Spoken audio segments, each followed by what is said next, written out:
Good afternoon, friends. You should be able to speak in the chat today. Got that figured out.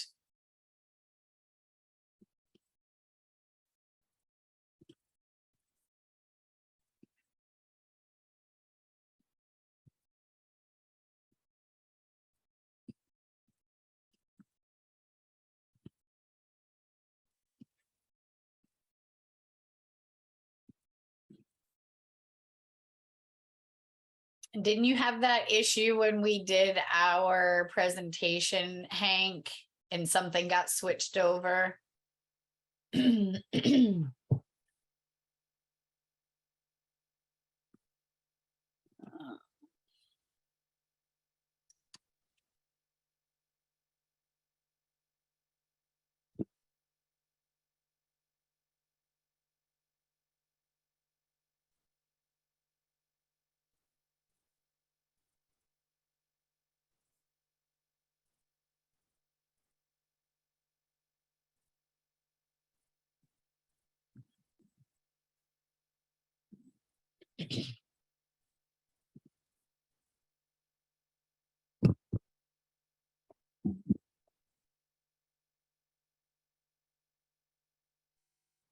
Can everyone else hear me? If someone could just post in the chat.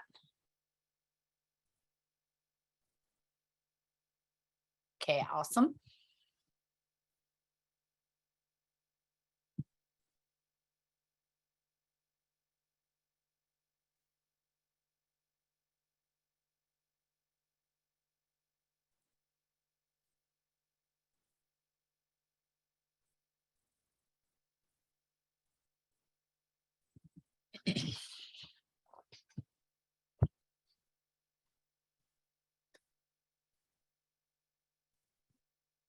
And we'll just get started in a couple of minutes. I'm surprised I have a voice after talking so much at the APCO conference this week. It's a little scratchy, but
and Angie, thank you so much for my nice message this week.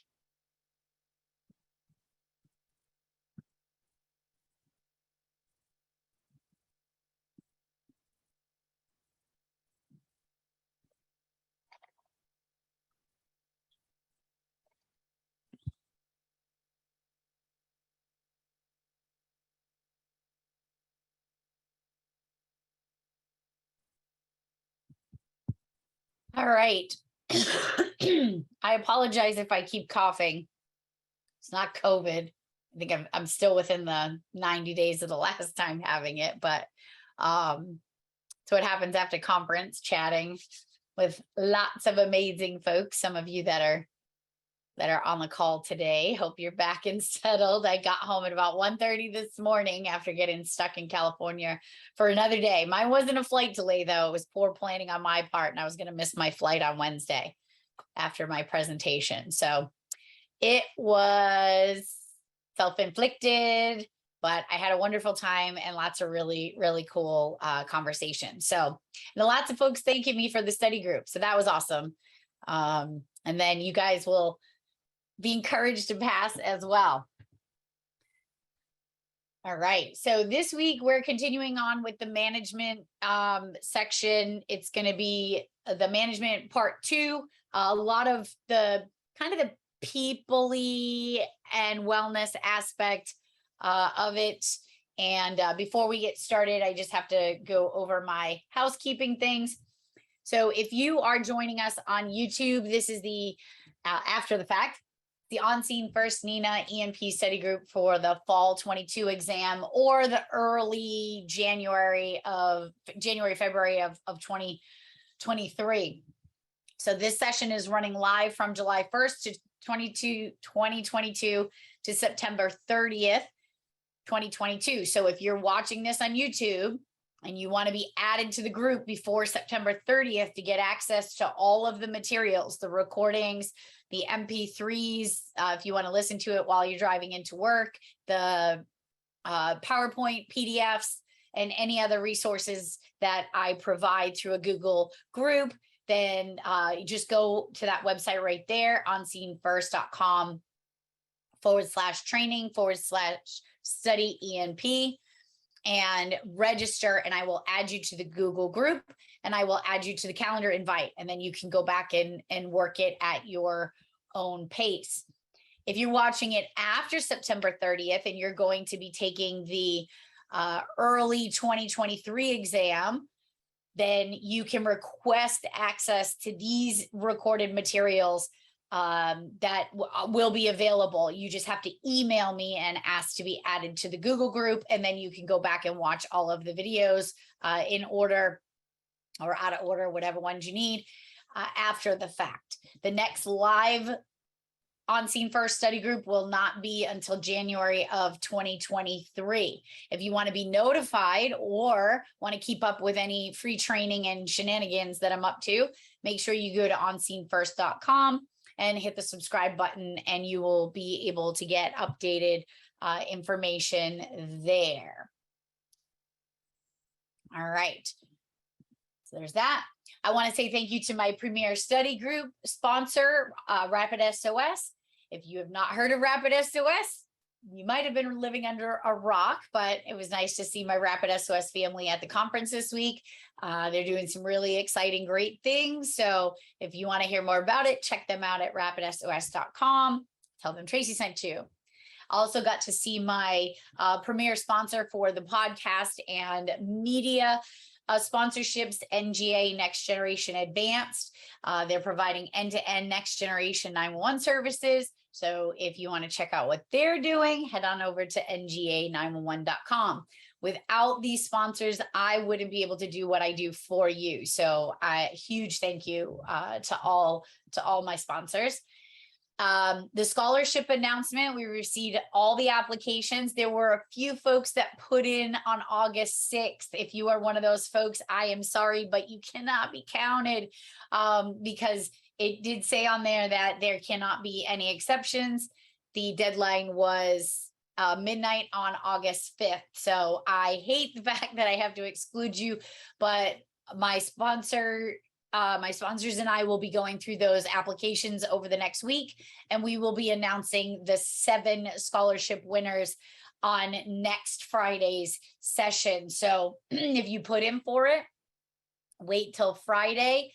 If you get it, yay, congratulations. If you don't, I'm sorry, but I will be doing another one and expecting to have the same amount, if not more, for the January session. But the deadline to register, so if you did not put in for it or you do not need it, actually, I am sharing my screen, correct? Can somebody just say yes? Because I just got a notification that said participants can now see your screen. So I hope you were seeing it before. Okay, great. So for those of you not putting in for the scholarship, or if you do not receive the scholarship, your deadline to register for the fall 2022 exam is on September 2nd, 2022. So make sure you mark that deadline down, and let's get started. So this next section today, again, and I'm going to say this right up front, I have an hour and a half block scheduled for the ENP study groups. If we go the whole hour, or if we go an hour and a half and you have to jump on it at an hour, just wait for the recording and I will get that out to you. I try to get it out by the end of the day on Monday, depending on what my Friday afternoons and weekends look like. But it is scheduled out for an hour and a half. Could be an hour, could be an hour and a half. So just wanted to give you that up front. But this section is continuing on in the management front. Just wanted to take a little bit of a break from the technology piece. It can be a lot. And I do want to preface this with, I've talked to a few folks, even folks that have been in the 911 center. As we talked about the number of questions that are on the exam, there is no more questions in one topic on one test or another. It goes by percentages.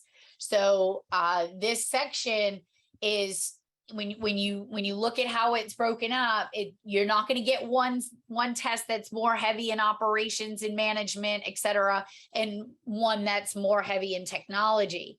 It is pretty much based on what it is that you've studied and where you're weak and where you're not. And I talked to two people this last week, and I just want to kind of put this out there, as I talked to two folks this week that found the operations part pretty challenging. And these are folks that have been in the 911 center for a really long time. With that said, while you may have been running or in the center for a really long time, if you haven't done anything with budgeting and procurement, and maybe that's not part of your responsibility, you definitely want to make sure you're putting the time into studying all aspects. Don't just focus on, oh, I feel like I'm going to be weak in technology, so I'm going to put all my time in technology because I've been in the center for years. There are challenging questions, things that you may not have ever seen before. So we're going to try to get all that stuff covered. So this section is health and safety. There have been some sections added that we're putting in here.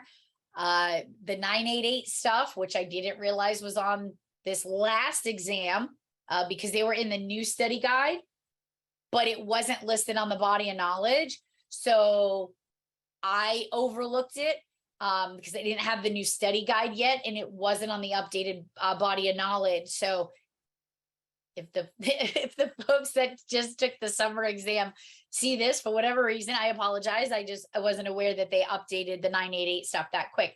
But you guys that are here today will be getting that information. So there's different sections listed on the body of knowledge. And then there are additional things that are listed in the study manual, which we will go over, because if they're in the manual, there's a chance they're on the exam. So we'll start with the environmental factor. Even though in the manual, it's the last section, it's the smallest section, and all of the other sections kind of tie into each other. So we're going to start with environmental factors.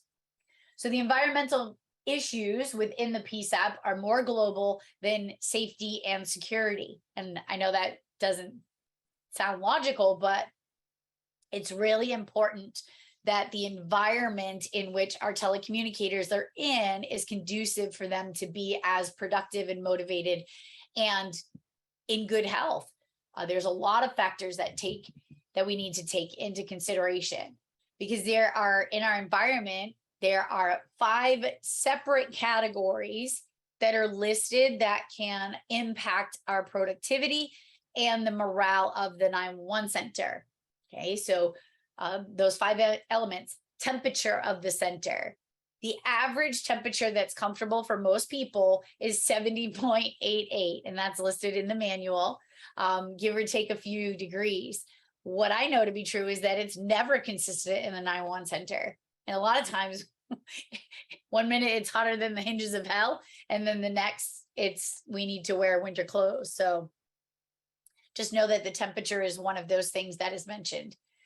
Noise control is another contributing factor to how well a telecommunicator does their job in their environment. So noise control, not just being the acoustics and the building that they're in. I was in a new center recently, and what a gorgeous, gorgeous center. But one of the things that they didn't take into consideration was the roof. So they had very high ceilings, and it was kind of like an industrial building before. And while they redid this entire center and it was wonderful, there wasn't a whole lot of buffer between the metal roof and the dispatch center. And when it rains, and it rains a lot there, it is extremely challenging because they can hear it, and you can hear it on some of the recordings as well. But in addition to the room that you're in and the acoustics, whether it's not having any noise control or, you know, padding on the walls or rugs, is the people in the center. I've heard 911 calls where we've had folks laughing in the background because they don't realize that the people around them are on 911 calls. And unfortunately, that can be extremely distracting to the person that is actually taking the 911 call. And especially if you're split ear and you're listening over here and you hear something funny, you may chuckle, you may laugh a little bit, and now it's on a recorded line with somebody who's calling in for help. So noise control is part of our environment that needs to be taken into consideration. Crowding, being, you know, having a work area that is extremely crowded or messy or busy.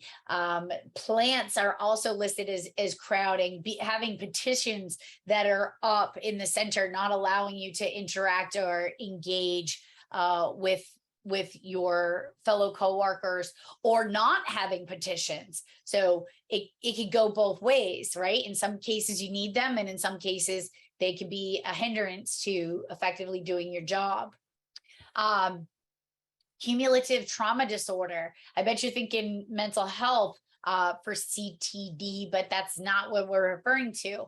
We're referring to things being ergonomically correct in how you're sitting, how you're standing, the repetitiveness of typing. How are you positioning your hands? Is it a lot of mouse work? So that cumulative trauma disorder has to do with the physical things that happen to you when you're in the 911 center, right? I remember when I was in the 911 center, I had tennis elbow on my left arm, and it was really bad, and it had been that way for a while. And I had a doctor tell me, well, we've done 3 cortisone shots. There's nothing we can do to fix it. You have to find a place where you cannot use it for 6 to 8 weeks to have surgery. And I was like, oh, hell no. No, I don't have time for that. So I went and got a second opinion. And that doctor asked me if I did anything repetitive with my left hand. And I said, no, because my right hand was dominant. But in my center, we didn't wear headsets. We answered the phone. And I did this. I did this all day. I picked up the phone with my left hand, and it was a repetitive motion. And he said, it's not actually the elbow that's the problem, it's the wrist. And he made me put a wrist brace on for 2 weeks to allow it to heal, and it healed it. And so if you have tennis elbow, put a brace on your wrist because it's that motion that is actually causing it. But that's something that's considered cumulative trauma disorder if it had continued. The air quality, you know, a lot of with COVID and everything that has happened recently, some agencies have made huge strides in putting in better ventilation and things to make that a little bit better. But air quality should be checked. Yes, James, air ducts, clean them. Yeah, absolutely. In our 911 center, it had been quite a while before they had been cleaned. And when we did get them cleaned, you'd be so surprised at how dirty they get, and the vents as well. Now, it's not the telecommunicator's responsibility to clean those things, but if you're a director, make sure that they are getting cleaned. As far as the human factor go, we're going to talk about some human factors, but I've listed my own here, and it's just basically don't be an asshat when it comes to the human factor.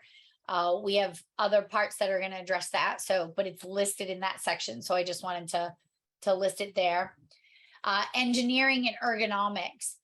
How a workstation is set up plays a significant role in the physical well-being of the telecommunicator. Unfortunately, the center that I came from, they had wooden built-ins that were like attached. It was a desk with shelves, and there was no way for us to be able to stand up and comfortably work. And that was a challenge. There were no stand-up desks at that point when they built it out. But again, not being ergonomically correct is going to potentially lead to cumulative trauma disorder. The other thing with the workstation is many of them provide a fan or a heater, lighting, all of the things around that ergonomic, even the chair.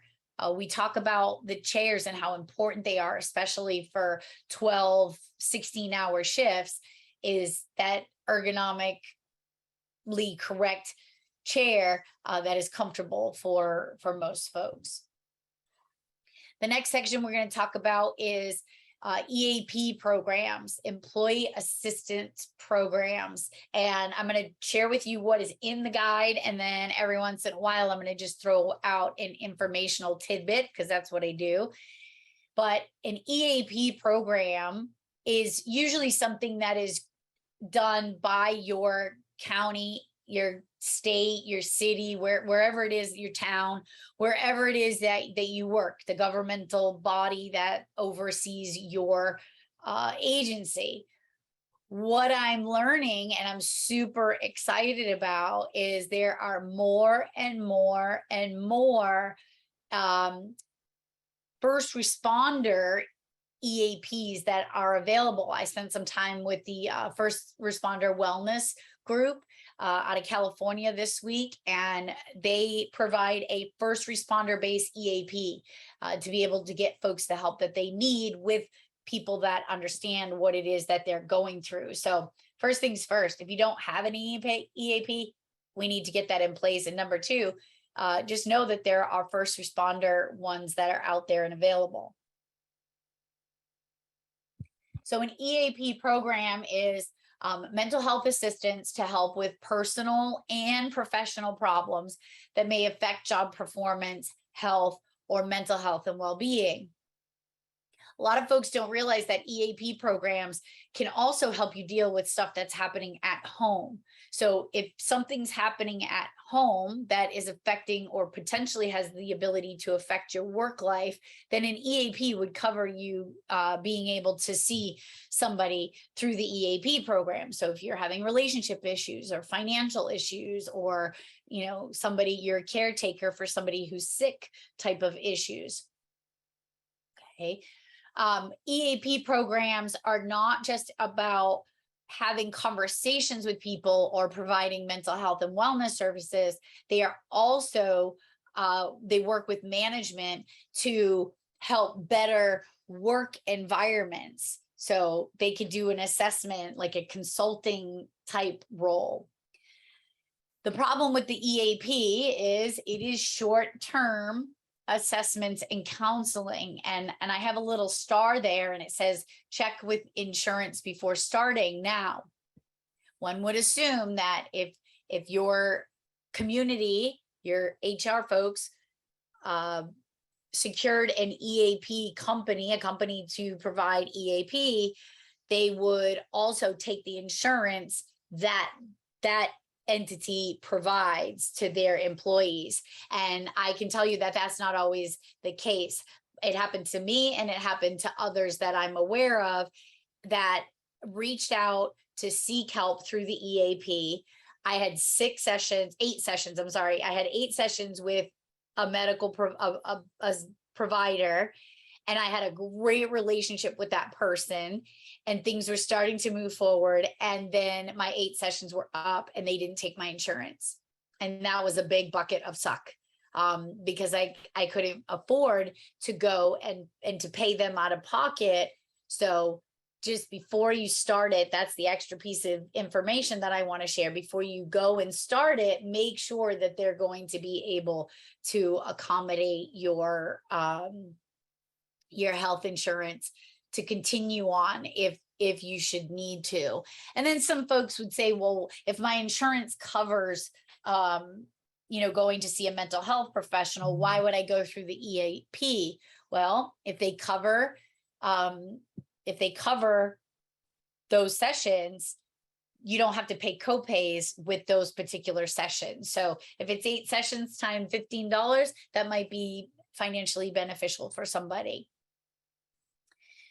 EAP is generally voluntary. However, every once in a while, agencies have been able to mandate that somebody seek help, especially if they're exhibiting behavior that is less than favorable for their position, and that they need to make sure that they are kind of fit to be able to be doing the job. They might mandate somebody going to speak to a mental health professional at their choosing through the EAP program. They may also work with managers in a consultative role to address employee and organizational challenges. This was something that I thought was super cool that other agencies told me about, that they were having problems with problem employees. Well, we can go to HR, but sometimes if the right person isn't in the right in the HR position, they might not be giving us the information that we need. So just know that there are parts of some EAPs that will teach you how to get along with people, or to put folks in the place where they're gonna, be able to excel. So they use that role as well. And then it includes helping to prevent and cope with workplace violence, trauma, and other emergency response situations. Bottom line is, if you don't have an EMP, get one, EAP, get one. If you have one, sit down and figure out what it is that they offer you. There might be things there that you didn't even know that they offered, like even a weight loss program. I know that our program that our EAP is through has, weight loss challenges and incentives and programs that can just help the better mental health and wellness of your 911 center. So definitely look into those.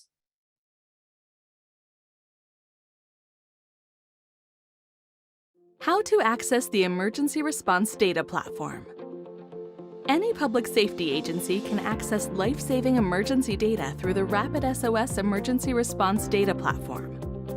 There are 2 ways of doing so. RapidSOS Portal is a powerful web-based tool that enables you to manage emergencies and access location and supplemental data for every call in your jurisdiction. Signing up for RapidSOS Portal is easy and only takes a few minutes. In addition to emergency management tools and data, RapidSOS Portal includes a training platform as well as administrative tools to manage user permissions, track usage, and analyze trends in your agency. To learn more and sign up for RapidSOS Portal, please visit rapidsosportal.com. RapidSOS also integrates with every major CAD, CPE, mapping, or other public safety softwares. With an integration, you can receive RapidSOS data through your existing workflow, and you won't need any additional screens, tabs, or windows. To learn more about integrations, visit rapidsos.com/public-safety-partners.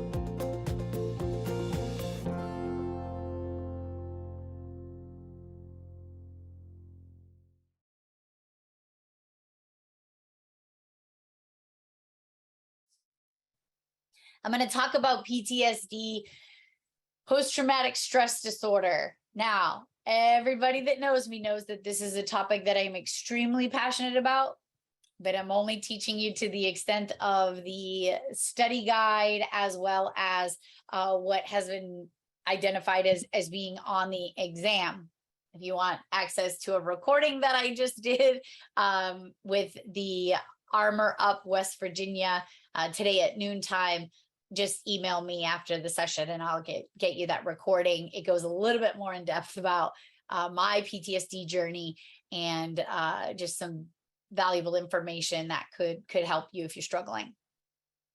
But as far as the exam goes, PTSD, post-traumatic stress disorder, it's an official clinical diagnosis of the American Psychiatric Association, widely used by mental health professionals to describe and treat the condition of a person who meets the following criteria.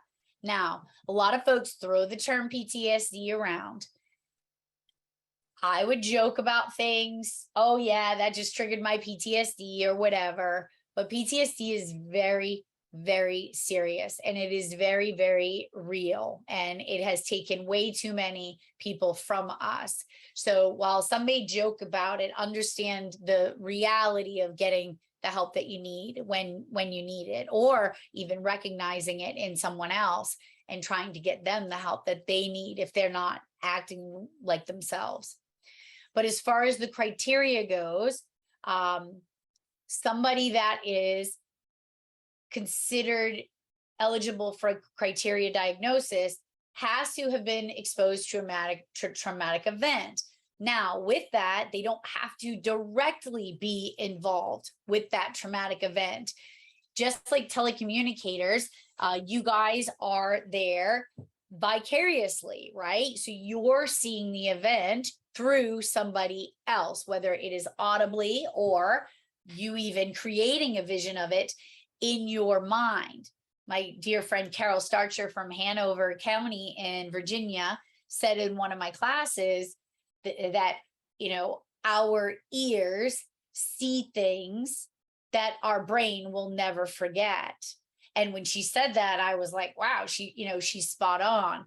So it's important to understand that you didn't have to be there physically. You just had to experience a traumatic event, okay? Experiences several symptoms from each of the 3 symptom clusters. Now, with the new DSM-5, okay, so there's a statistical manual through the American Psychiatric Association called the DSM-5. PTSD, it's actually, they've added another cluster, cognition and mood, and that's not listed here, but for the exam purposes, this is where we're at. But intrusive recollection, so anything that's intrusive and interrupting your thought process or your visual field, etc. Avoidance and numbing symptoms, okay, so you're avoiding people, places, sight, sounds, etc. And numbing, you're using something or some type of substance or behavior to numb and avoid feeling the feelings. And I'm going to throw this out there because I'm like holding a mirror up in front of my face is we know that drugs and alcohol and Ambien and ZQuil and Benadryl and, you know, a lot of these things that we're using to get through the stuff that we're doing, excessive workload is also a numbing mechanism. If you're constantly busy, then you don't have time to think about things and feel the feelings. So you need to watch that as well. And then hyperarousal symptoms. And I don't mean arousal in a good way. I mean feelings of excitability and hypervigilance, always being on guard, you know, hyper aware and hyper vigilant to everything that's going on, overly sensitive, angry, things like that. So looking at those types of symptoms. Once you look at the symptoms that you're having, if they're happening more than a month's time. Now, some of the things that I just said, they happen. We have a bad call, things aren't great, it happens. It's when these symptoms are persistent and they're continuing over a month's time, okay? The other piece is that the disturbance causes clinically significant distress or impairment in social, occupational, or other important areas of functioning. So one of the things that burns my butt is, and I've said this in different areas, is I spend a lot of time in chat groups for 911. And there have been several occasions where I've seen somebody go in there and start talking about a coworker that is, you know, not pulling their own weight, and they're super angry and they're showing up late and they're calling out sick a lot and they're getting frustrated and folks will put in their 2 cents, oh, they should be fired, etc. I just had a friend get let go from their position and they couldn't figure out what the issue was. But at the end of the day, they were having some things that were going on outside of the job. And I really feel like it's important that we're checking in with folks to make sure that their behavior change is not just burnout, but if there's something else going on, help provide resources, not just fire somebody because their behavior has changed from who they used to be. That's the first sign of mental health issues from the line of work that you're in, is that significant change in behavior, right? So it's not just people aren't just being old and crusty. Sometimes there's an underlying reason for that. And sometimes they're just being old and crusty. So telecommunicators endure stress levels higher than most professions, but they're often behind the scenes, and a lot of folks don't realize the stress that a telecommunicator is actually under. Research is indicating that the risk of telecommunicators developing traumatic stress disorder is significantly higher than the general public. Makes sense, right? In a study done by Dr. Michelle Lilly and Heather Price several years ago, it showed that 18 to 24% of telecommunicators are showing signs and symptoms of PTSD. That was just about 800 telecommunicators were surveyed in that survey, and those numbers were a little bit higher than we had hoped. And I know that Dr. Lilly and Alan are doing more research today, so we should be seeing some new numbers coming out in the near future. If I know one of them's been published, I just don't have the numbers readily available right now. But NIOSH, the National Institute of Occupational Safety and Health, has partnered with industry leaders to create model stress reduction programs, which is cool. So I know that that's just touching the tip of the iceberg when it comes to PTSD, but remember, this is an overarching exam. I could go on for 6 hours about that stuff, but trying to keep it focused on what we need to for the exam. So the next section in this wellness area is CISM, Critical Incident Stress Management.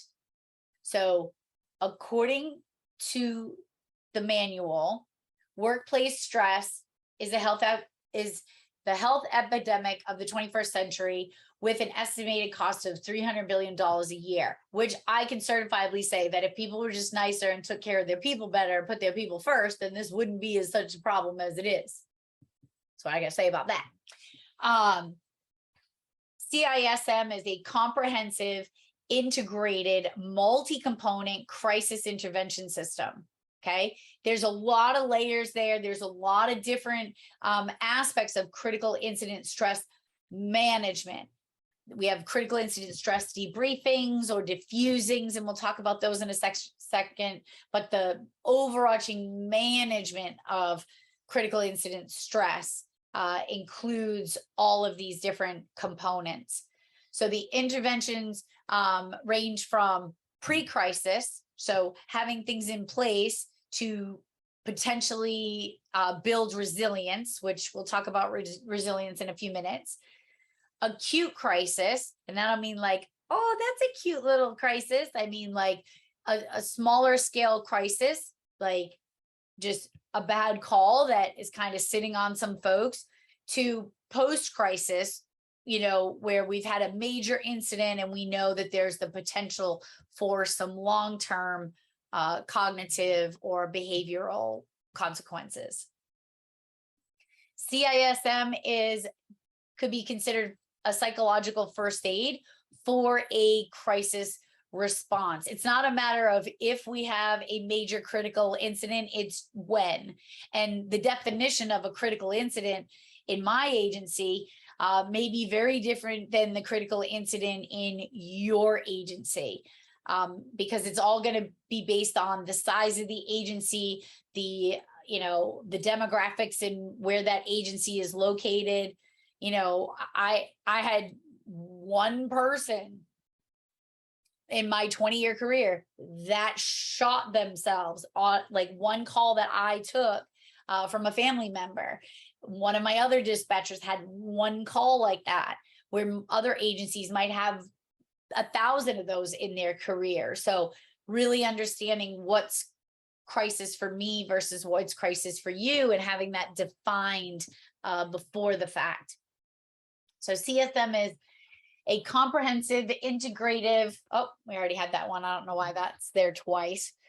But it can be used in various size groups. It can either be in an individual, it can be a small group, it can be large group. You could bring in families, the total organization, as in police, fire, EMS, dispatch, even animal control, right? So we had an incident where we had to bring animal control in for a situation because they were part of a pretty lengthy call for us that was traumatic for everybody that was involved. So, we have to make sure that we're including everyone that touched the call. And in the session that I just did with Armor Up West Virginia, we talked about, everybody understanding what piece they played in the call, and that the telecommunicator should be involved. And we went as far as one of our calls, we attended the debriefing that was at the hospital, and just hearing each person's role, and maybe even just hearing that there was nothing that anybody could have done that was going to change the situation. It's what we learned from it and move forward with that. So 2 of the interventions that are usually used in critical incident stress management is diffusing and debriefing.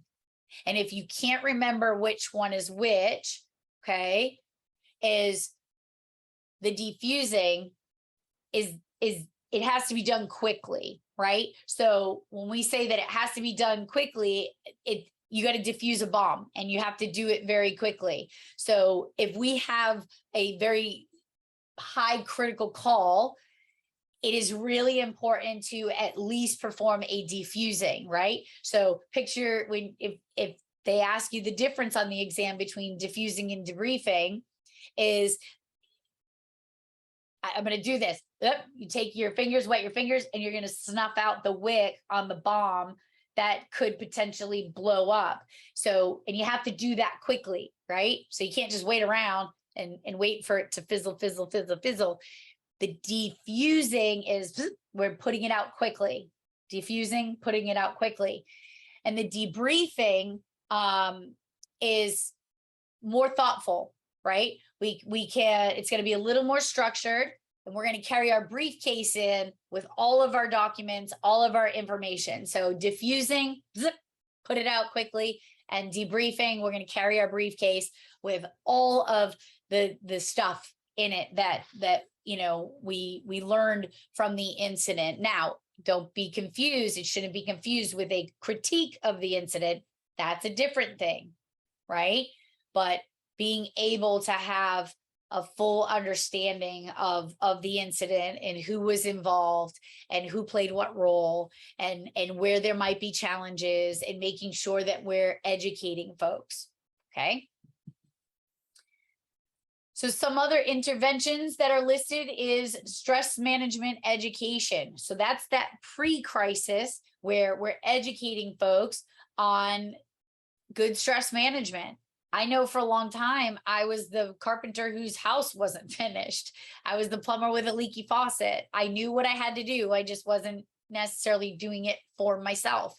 So the more we educate folks, the better they are going to be equipped to be able to be resilient. So resilience isn't about deflecting the situation. It's about, we get hit, we get back up. And we'll talk more about that in a second. But Another intervention is stress resistance. Now, are there things that we can do to prevent stress from hitting us? Yes, absolutely we can. We can put things in place pre-incident. We can have an understanding of, certain things with particular calls. We can put in place an understanding of people and their personalities. So this isn't just about 911, it's about understanding, that stress resistance. It's building your stress threshold. Okay, so I know when I first started in this job, my stress threshold was really, really, really high. It took a lot to get me worked up. It took a lot for me to be affected by the job that we did. By the time I walked out the door, my stress threshold was a lot lower, right? It's about crisis mitigation training for individuals and organizations. It is really important that CISM is done properly, because if it's not done properly, it can actually do more damage than good. So having the appropriate training. It's about one-on-one crisis intervention and counseling. I had a day at work. Well, I had many days, but this one particular day, I had a really, really, really, really bad call. And it hit me hard for a couple of reasons. One, it was the last 911 call that I took. And two, it was one of my dear friends. And while the ending ended up much better than it had started, when I got off the call, I was extremely emotional and upset, and called my husband and told him that I needed to talk to somebody, and I needed to talk to somebody ASAP, and it wasn't going to be him. Because I know my husband, and I know he tries to fix things, and sometimes you just have to offload. And so he called our CIS team, and I met somebody at a Dunkin' Donuts in the next town over, and I got to offload that information. So one-on-one crisis intervention is part of what they do too. Family crisis intervention. A lot of times our family gets left out. So, CISM interventions, there are pieces of it that could also include family. And then organizational consultations. So again, putting things in place within the organization. So if this happens, we know who to call. If this happens, we know who to call, and having it set up in advance. So there are going to be two places where we talk about the new NINA standard that has just recently been launched. I had the honor of working as a co-chair with Jim Marshall from the 911 Training Institute on the new updated stress standard through NINA. It is an ANSI standard. So Jim and I were the co-chairs, but we had a team of 45 people that had volunteered their time to create this new standard. And if you haven't seen the standard, it's located here. The address is on the screen, but for those that are listening, nina.org/page/well911 pros. And if you even just Google 911 NINA standard to protect the well-being of the 911 professional, it'll bring you to the site where you can see that standard. Jim Marshall and I just did a recorded webinar on how to use this standard, and critical incident stress management is recognized and spoken about in that standard. So if you want more information about that, you can find the standard on the NINA site, and you can go to my website, onscenefirst.com, under training and webinars, and see the webinar that we did. It's a free on-demand webinar. Oh, look, there it is. I forgot I put that in there. So those are the two webinars that are up there now, but it is the one on the right-hand side. As far as wellness goes, again, huge topic, but we have to kind of reel it in, and everything that I'm sharing with you, with the exception of if I say it's an extra piece of information, is in the manual or in one of the resource documents that has been listed and provided in the 6.1 study manual. So the 6.1 study manual. If you have 6.0, you do not have the wellness component, which includes the 988 as I discussed, but it has been added and it is on the exam. And I have pretty much taken all of the major points out of it and put it into this presentation. So if you don't have that manual, I think I have you pretty well covered. So under the wellness section, most first responders lack the knowledge about the how to cope part of stress training. It's ironic that it says it in there in the manual, because for the last couple of years, I have been saying that we have to finish the sentence. And what I mean by that is we have been telling folks for years. I remember being a baby dispatcher. I remember training through, different training entities. We've been telling folks for years, this profession can be challenging, and, keep an eye out. You might gain weight. You might get stressed. You might have a short fuse. You might have mental health issues. But what happens is we never finish the sentence. We never said, this is what you have to do if you start experiencing these things. So what happened is for years and years and years, we've been telling people what to look out for, but we didn't tell them that it wasn't normal and it's not part of the job, and it shouldn't be expected. So all of a sudden I'm snapping at my family, or I'm not sleeping well, or I'm eating all of my emotions and putting on a lot of weight. Nobody said we have to do something about it. They just said, this is what you can expect. And so we were like, oh, okay, this is normal. So in the wellness, understanding here is that nobody told us really how to cope in that stress training. For years, it was the suck it up, buttercup, be strong. This is part of your job. You knew what you were signing up for, horse pucky, right? Yeah, we knew what we were signing up for, but does that mean that we don't have the right, or we're not entitled to have a compassionate understanding that it sucks, and that it's just expected that because you signed up for this type of job, you should just be able to accept it? That doesn't even make sense to me. But that's another day for another soapbox. So we are currently working really hard to break the stigma, and it's listed in there, breaking the stigma that telecommunicators are not part of first responders. And I know, James Lockerby's in here, huge advocate, as many of us are, but this is his baby, where he wants everybody and anybody to have the tools and resources to get our telecommunicators listed as first responders and the 911 Saves Acts, right? So we know that Dr. Lilly and Alan are doing more studies. So there is one 2015 study, and there's another study that I'm pretty confident should be coming out in the near future.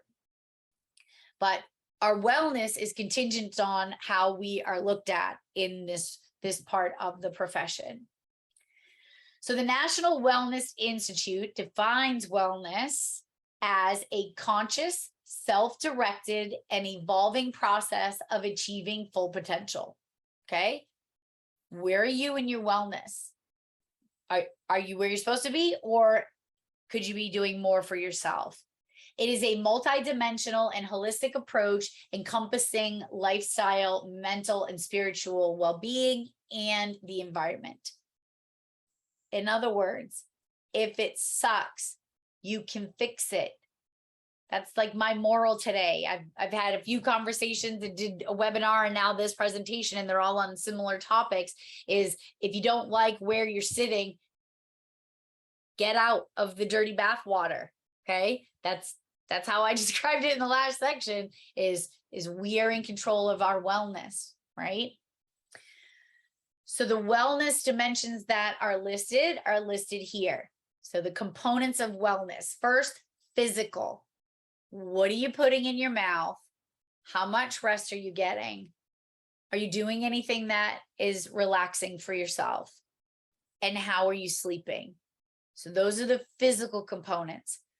Mental components, cognitive, emotional, spiritual. And I don't mean just believing in God or universe or whatever. Is what is your belief system, and that there's a bigger picture here, that there's a higher power at play. If you know, some have it, some don't, but where is your mental capacity? Where are you cognitively? Are you all over the place? Are you forgetting things? Are you being short fused? Are you crying all the time? Those types of things under the mental component. Social and professional, social networking, relationships in and out of the PSAP. Are you isolating yourself? Are you avoiding things? Are you engaging with others? Or are you fusing others? Like, are you being the fuse to set others off? And then economical and financial, meaning your income, what does your retirement look like? What is your financial well-being? Are you living paycheck to paycheck? Are you excessively shopping and you shouldn't be, buying scratch tickets, lottery tickets, hoping for that big win to get you out of the situation that you're in? Remember what I said before is that numbing comes in different sources. It's not just taking a substance. It's looking for things that make you feel good when you're not feeling good. And excessive shopping and spending of money can do that for some folks. So just be careful with that. There are some things with wellness that can be measured. So those are the categories that we looked at. But when we look at, so in the previous page, those are things that we just can be on the lookout for. But under wellness, there are things that can be measured with and without actual metrics. And some of those things are listed here. So to gauge our physical well-being, we can look at our BMI, our body mass index, cholesterol, blood pressure, blood glucose, right? So are we physically taking care of ourselves? Because, I mean, I could put weight on there as well, but it kind of goes hand in hand with the BMI. So those are physical things that we can gauge. Financial, how much money do you have in the bank? Are you in debt? You know, do you have plans for retirement, or are you just winging it? And then that social aspect is, how often are you isolating yourself? How many friends do you have that you communicate with on a regular basis? And how often are you smiling, right? Tell me, we're all right there, buddy. I'm going to just blame it on COVID. Okay. So what are some obstacles to good wellness? Okay. Wellness is easy to understand. I can sit here and preach it all day long, but it is really challenging to maintain, especially when we're doing shift work. Okay. So the majority of the folks that are on this call are doing shift work. They are working around the clock. They're not sleeping properly. They're working overnight shifts. So their circadian or circadian or whatever clock is off, which creates cortisol, which is a stress hormone, which affects diet, right? So all of these things are contributing. Then I'm going to point out the folks that are on the call that are not in the 911 center, that are on the commercial side.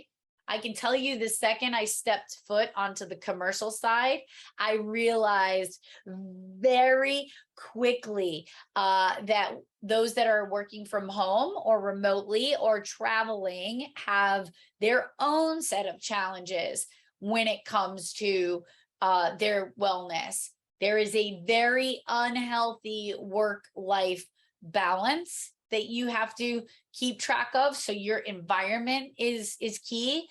See, I had this cute little office in my house and get this nice desk and all these fancy things, but right outside that door is my kitchen. And 25 times a day, I just get up there and go out there and start sticking my hand in things, right? Running through airports and not sleeping well in hotels. So everybody that's on this call, all of these things are definitely contributing factors and obstacles to our wellness. James, yes, you earned that shout out, and chemicals in the brain, serotonin levels bottomed out. Yeah, they're taking serotonin and looking for dopamine. You know, all of these things are contributing factors to your wellness. And if it's not there, sometimes you have to go get it artificially. Okay. Resilience. I touched base on resilience briefly, but I definitely need to. It's in the manual, but I want folks to understand the importance of resilience. You know, if somebody looks at what I've vocally shared in my journey and have been transparent about, they're like, some folks might say, wow, she's resilient, meaning that things bounce off of me and I'm able to just keep moving forward. Nope, that's not what resilience is.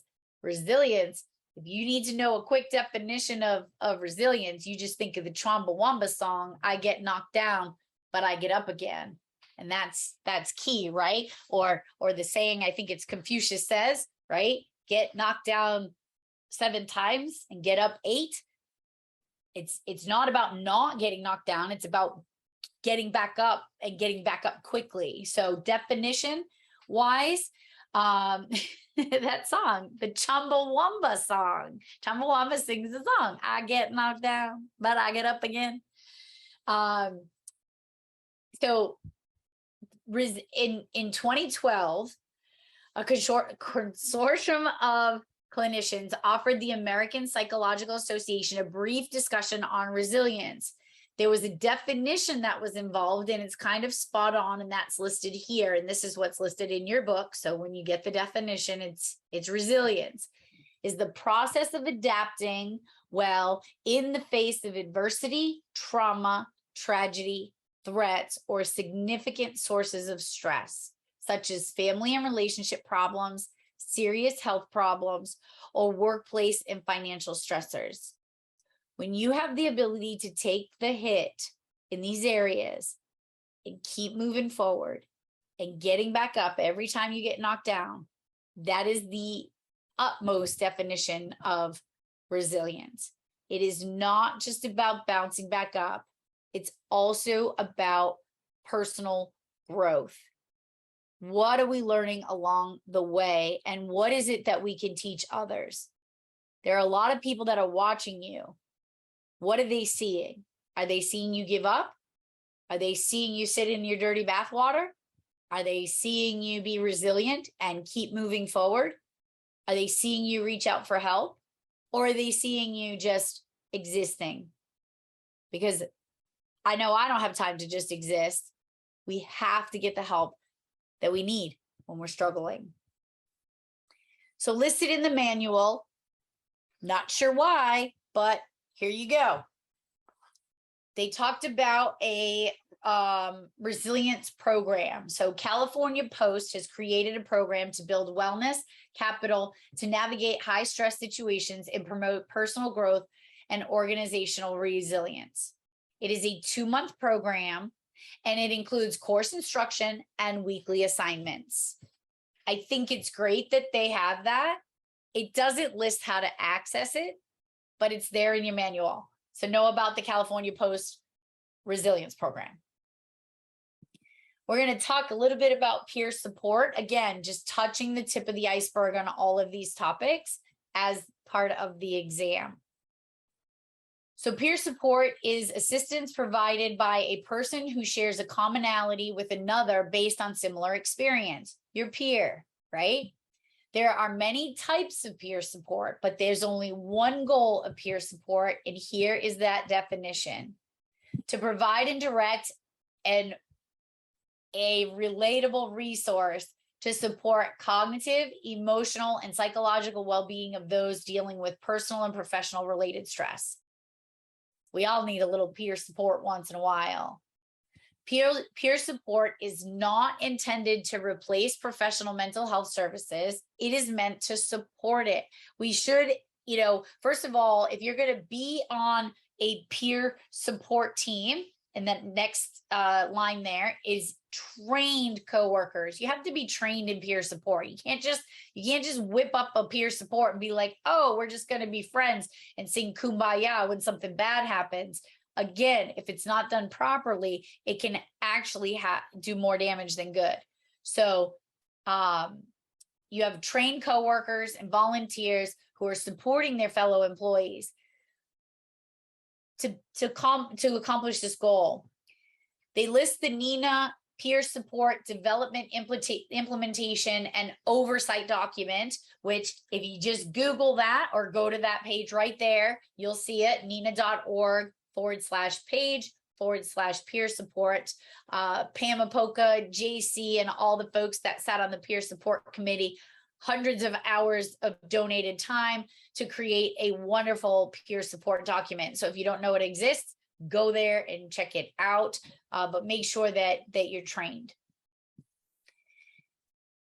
This is one little tiny section. Again, it's not a broad section, but it's in there, and it's important to understand that we also have to be optimizing the 911 response to calls. So the 911 response to the calls is the well-being and resilience of the 911 professional also depends on how well prepared they are to manage high stress calls. If we're not giving them the training, we're not giving them the protocols, we're not giving them the resources, we're not following up, then they are not going to be prepared to answer and respond to these high stress calls.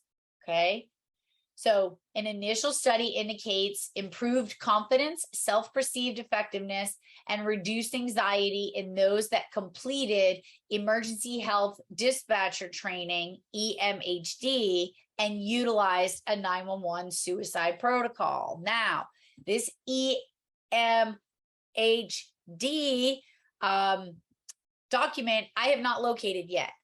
It is my mission to find it for you, and I will bring it to you next week because it sounds like a pretty interesting thing. It's just I haven't been able to locate it yet, and I'm all about providing those resources. So I'm going to pause for a drink here. Any questions so far? Because the last section we're going to do is the suicide hotline, 988 and 911.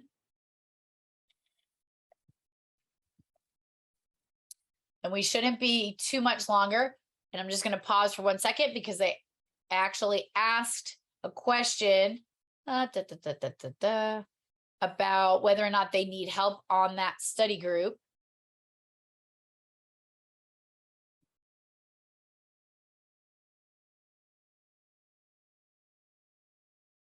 Okay. Not study yet. No, not study group. Working group.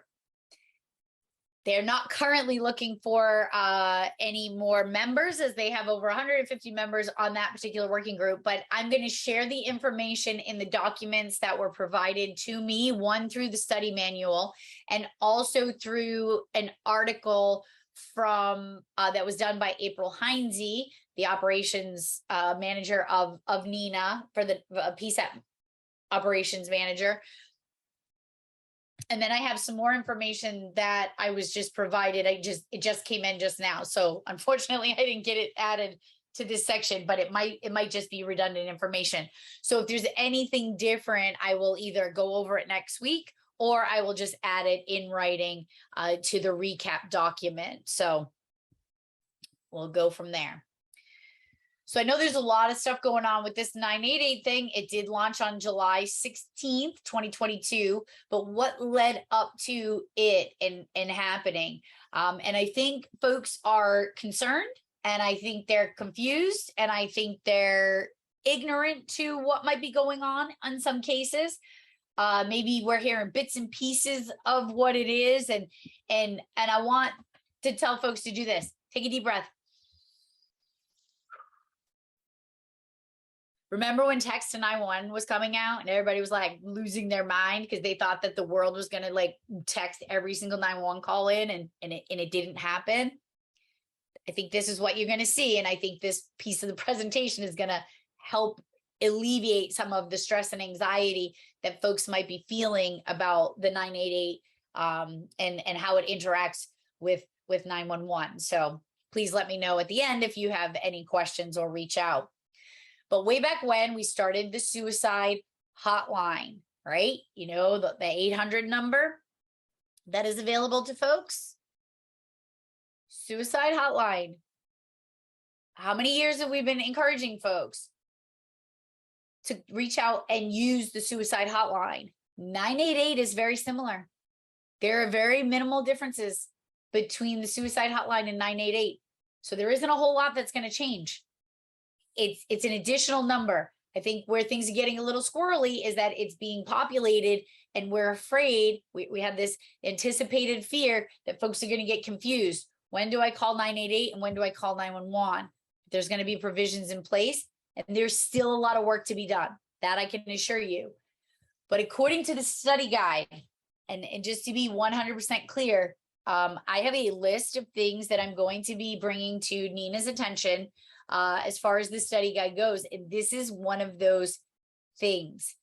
There's two contradicting pieces of information here, but I'm going to give you what is in the study manual, and I'm going to give you what's in the article. And then I'm going to try to seek clarification. I don't think they're going to tell me what would be on the exam, but that's why I'm giving you both those pieces, both of these pieces of information. So in the manual, it very boldly states that the leading cause of death in the US is suicide, and that is not the case, but it does say it in the manual. So take that for what it's worth. I told you I would give you as much information as I possibly can about the exam, and there's a little bit of confusion here on just these statements. So suicide is not the leading cause of death in the United States. It also says in the manual that I think that's what it said. It said the leading cause of death in the US in 2018 or something like that. But just know these dates, and I'm going to try to seek clarification. But in 2018, it was in the top 10. It was not the leading cause. It was in the top 10 at just over 48,000 lives were claimed. The manual says that as far as the call centers go that are accommodating this, the manual says there's about 170 centers, but the article that I was given from April Heinze says that there is 200. So again, 170, 200. I don't know what the question is on 988.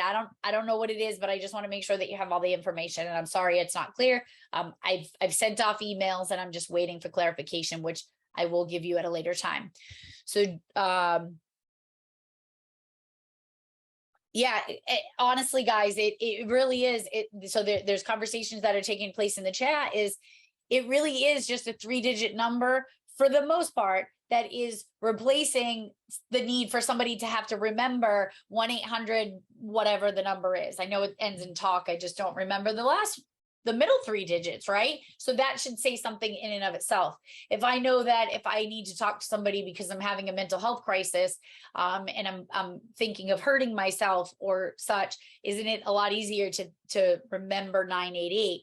But again, I'm not going to take away from that there are challenges. There are challenges with 988 that already exist with the hotline. So we're going to point out those challenges as we move forward. So what is 988? 988 is a 3-digit dialing code for the 988 suicide and crisis lifeline. And we're going to call it Lifeline because that's kind of what it is.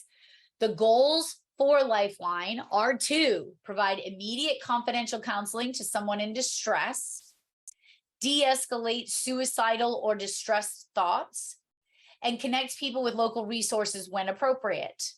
That is what the suicide hotline is doing today, and that is what 988 is going to continue to do. So our goal is to not have to get any of these calls, right?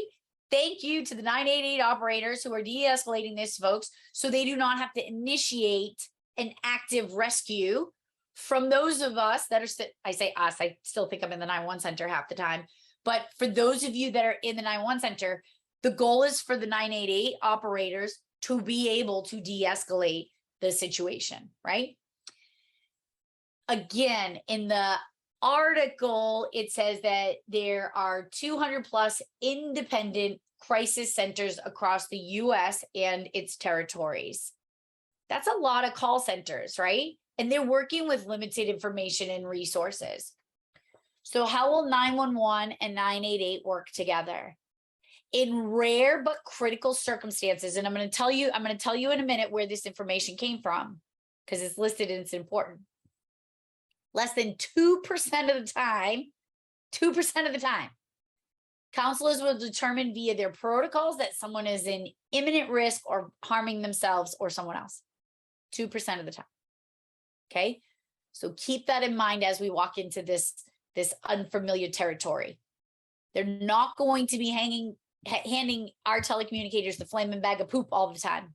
And I think that is a valid fear.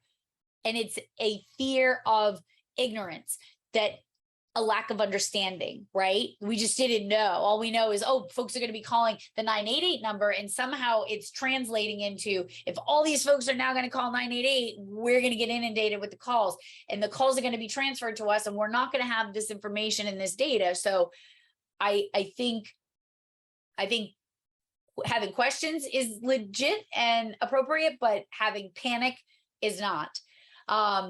The lifeline will then contact 911 to dispatch the emergency services, but there are some challenges. So here's challenge number one. 988 is not able to directly transfer a call to 911, so lifeline counselors must relay the information to 911 dispatchers. That is what they're doing today. There's nothing changing. If you've ever received a call from the suicide hotline, they're doing that exact same thing today. They just can't transfer that call to you on 911. So they might call 911, but here's where the kicker is. They might not be in your jurisdiction. And here's problem number two, is that with 988, there is no geolocation. And there are folks that are saying, well, if you call 988, they should be able to get your location. And that's, you can't, right? Because laws and legislation and 911, and you don't get the privacy that you are entitled to with anything outside of 911. So if I'm having an issue, say I'm somebody in a very, I don't know, political position or high authority in a jurisdiction or a celebrity or somebody, and I call 988, I'm not under the same guidelines and scrutiny of things not being private for 911. So, and we can't do that, right? So just know that they're not going to be able to have that. This is a resource that is listed in the guide, and I highly recommend looking at it. I've read through it. There's a lot of really interesting and valuable information in there. It's not relevant to the information that we have for the exam, but just Google, because the website is like, it's just a really long, like I could just put the website up here, but if you just Google PSAP 988 playbook, it'll bring you to the 988 convening playbook, public safety answering points, and it's a pretty detailed document, and I highly recommend checking it out. So why is this here? This is in your manual, and the article that was given to me as to where I should be pulling my study materials from. In 2018, Congress passed the National Suicide Prevention Improvement Act. So we're trying to prevent suicide. The act directed the FCC to coordinate with SAMHSA, the Substance Abuse and Mental Health Services Administration, and the Department of Veterans Affairs to conduct a study. Okay, and in that study, they wanted to assess the effectiveness of the current 800 suicide number that was in place prior to 988 being implemented. So from that study came the need for this single number, 988, 3-digit number that makes it easier. So understanding right now that Most states do have a planning coalition working towards establishing 911. Most of them do. Those that are planning coalitions are required to have a 911 representative on that coalition. Makes sense, right? If you want to know where your particular state stands, go ask your state leaders as far as your 911 state folks. But if you don't have a 911 state, like in Massachusetts, we have a state entity. Not everybody has that. So on the last bullet there, the National Association of State 911 Administrators, the NASNA folks, they have a tool that you can get to at nasna911.org/contact-911. And you can reach out there and see where your state is. So where are we today? In May of 2020, Congress, from that 2018 study, Congress passed the National Suicide Hotline Designation Act of 2020. Next, the FCC released the implementation of the National Suicide Hotline Improvement Act of 2018 report and order. I know there's a lot here. Take the time to read through this again and follow the bouncing ball. I think next week I might have a timeline for you, because I think that will be a good visual. I just didn't have a chance to get it done before this presentation. In that 2018 report and order, the FCC designated the 988 as the 3-digit dialing code. And that is part of the N11 dialing plan that we referred to a couple weeks ago in our presentation.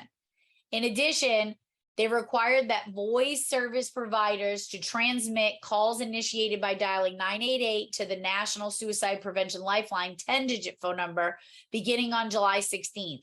So what happened is a lot of folks were in panic mode in the 911 world. I saw a lot of things going back and forth, is that they were in panic mode because they're like, we don't know anything about this and it's going live. And what do we tell people? We don't tell them anything.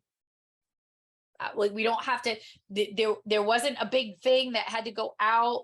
There's still things that are being sorted out. But what we really just need to know is there isn't a whole lot that's going to change in your 911 center from what we're getting today, right? So 911 is going to be notified in less than 2% of the calls. And if somebody dials 988 today, it's going to be basically transferred to the suicide hotline as it would as if I dialed the 10-digit number for the suicide hotline. It's no different than, remember a couple weeks ago, I'm pretty sure I mentioned when I had two knuckleheads that dialed 112 from their device. If I dial 112 from this phone right here, it's going to turn it into 911. How does it do that? I don't know. Magic, fairy dust, sprinkles, I don't know, but it's no different. If I dial 988 and there isn't a 988 designated agency in my jurisdiction, it's going to turn it into the 10-digit number and it's going to go to the suicide hotline where it's supposed to go. The other key thing that you have to know is that there has to be 10 digits to accommodate this dialing of 988. So in New Hampshire, and I have New Hampshire there because they just recently had to add the area code to all of their dialing sequences. When I was a kid here in this town, I could dial 2311 and get my best friend. I didn't have to dial the area code. I didn't have to dial the exchange. I just dialed 2311. Then all of a sudden we had to dial the next 3 digits. And I was like, well, that's stupid. So now I get to remember 7 digits. Well, then they added 3 more digits. You had to dial the area code. So for over 35, 40 years, maybe even, we've had to dial 10 digits.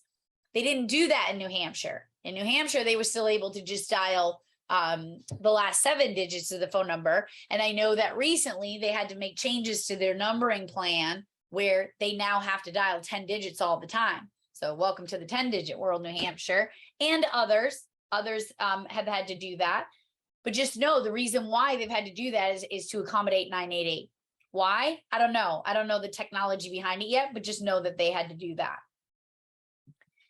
Today, as of the article going out a couple of months ago, there are currently 7 states that have passed or are working on passing legislation adequate to fund 988 in their state. That's Colorado, Nevada, Washington, California, Kentucky, New Jersey, and Massachusetts. 13 others have legislation in place. They just don't have the fees to fund it. And then there are currently 34, and this is states and territories. So if you're that person that's adding up numbers, it's states and territories.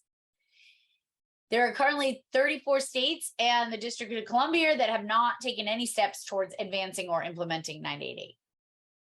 Okay, so again, those 34 places, if it's not in place, I dial 988, it's going to be routed to the regular 10-digit line. There are going to be provisions that take place to accommodate text to 988. So we do have, I don't know if you guys have heard of crisis text line, but they are a crisis text line, right? But again, it's a longer number, and I'm not sure what text to 988 is going to do for the folks at crisis text line, but just know that they're working on provisions to be made to be able to text 988. Calls made to 988 in areas where there is no 988, there's the number there. And there will be calls to the PSAP from 988. Now, this is kind of important. So there will be calls to the PSAP from the folks in a 988 call center or the suicide hotline, that 800 number, those 170 or 200 call centers. I'm not sure which number it's going to be. Hopefully the question doesn't ask and it has both answers listed. But they might not be able to find the appropriate PSAP. So one of the things that I know to be true, and I'm sure others do, is have you ever got a call from a crisis center and they said, hey, I'm talking to somebody, and I'll use our area code, for example. A lot of our wireless phone numbers start with 774 here in my jurisdiction, or 508. What happens is these crisis centers will have their phone number because of the caller ID, and they'll look up the area code, and then they will make an assumption that the person is located in that jurisdiction. And you know, and I know, with the portability of numbers, etc., that is not always the case. People move, and just because I have an area code of 774 doesn't mean I'm in Rochester or I'm in southeastern Massachusetts.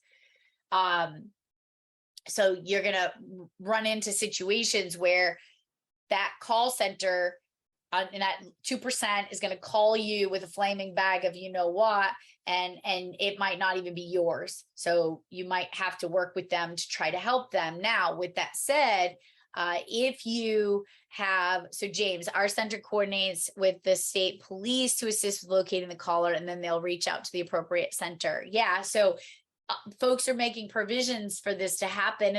And to be honest with you, there's a lot we just don't know how it's going to happen, right? So we can be proactive in some areas, but in some areas we're going to have to be reactive. And then I want to remind you of the NINA's EPRC. I talked about it a few sessions back. Go back if you didn't see it. But it's the NINA Enhanced PSAP Registry and Census. So if I get a flaming bag, say the caller says Rochester, right? They make reference to Rochester something, and the call handler at the call center is like, oh, Rochester, and they Google Rochester, and Rochester, Mass is the first one to come up. And then from chatting, I determine, oh, wait, this isn't Rochester, Mass. It's Rochester, New Hampshire, or Minnesota, or New York, or Michigan, wherever it is.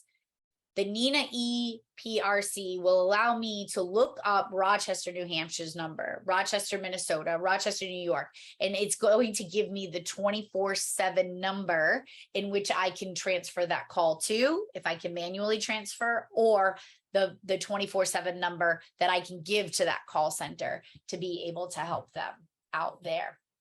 Okay. All right, just one more topic. And then I'll answer any questions if there are any. If not, I will cut you loose. But there's a section on a risk assessment tool. And this is in its infancy. So I'm just going to say this.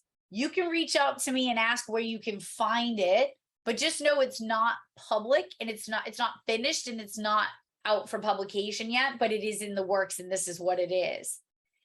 There's a wellness assessment matrix that some folks are working on. Pam Apoka, Dr. Michelle Lilly, Ty Wooten, and some other folks. I don't have all the names, so I apologize. But those are folks that I can think of off the top of my head. They're working on this assessment matrix. This is listed in the manual. It's called a WHAM. It is a system that allows agencies to assess every policy and procedure, protocol, and incident type before anyone even calls 911 or arrives at the scene. And it can like determine, is this risk? Is this high risk? Should we be checking on these people immediately? Can we let a little time go by before checking on them? Or is it okay? We're just going to let this one go. The WHAM integration provides supervisors with near real-time actionable data to ensure the employee gets a quick check-in to immediate intervention if necessary. And the matrix is essential with the inception of the incoming IRI incident-related imagery that our folks are going to see. So this is just a quick image that I can't explain it. It was provided to me when I was seeking out information on this, but I wanted to be able to point folks to it, and that it's not available publicly yet. We just have some overviews in what it's supposed to be looking like. So I want to give you two resources that they listed. Number one is the wellness tools and the NINA Wellness Continuum. So if you have a NINA account, you can log into, actually, let me rephrase that. Check that. You don't have to have a NINA account to access the NINA Wellness Continuum. So you can just Google NINA Wellness Continuum with 2 U's, which is weird, but that's how we roll here in the US. But you can check that out. There's a lot of mental health and wellness resources there. And also, oops, I have it duplicated there. The Resilient 911 Professional, a comprehensive guide to surviving and thriving together in the 911 Center by Jim Marshall and Tracy Lorenza. So that's it. Took us right to 3:30 today. Here's my contact information. Don't forget to check out the podcast or join our private Facebook group for mental health and wellness in public safety. There's my email. If nobody has any questions, we will wrap up today. And I will leave you with this as always. Stay safe, hero. Stay strong and stay here. I will wait a minute and see if there's anybody that has any questions. It doesn't look like it, and folks are dropping off. So have a wonderful weekend, and I will get this out to you guys in a recap as soon as possible.